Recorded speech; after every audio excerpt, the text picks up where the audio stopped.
জ্বলতে না হয়? এক কাজ করুন, সকালবেলা ঘুম থেকে উঠতে হবে না। হ্যাঁ, আমি মদ খাওয়া ছেড়ে দিছি, একমাত্র কেউ যদি জোর করে তখনই একটু খাই।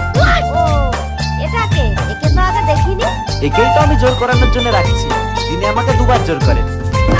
আগে ভালো করে দেখো, দেখো 3টা গ্লাস সমান সমান হয়ে গেছে। তুমি যদি এরকম করে দিতে পারো তাহলে তোমার এই 200 টাকা। চ্যালেঞ্জ নিবে?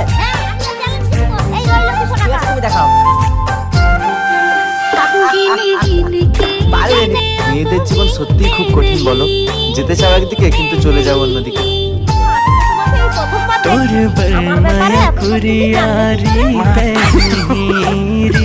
রাস্তা যাচ্ছিল সোজা দিকে, তুমি সোজা না যেয়ে লোকের ঘরে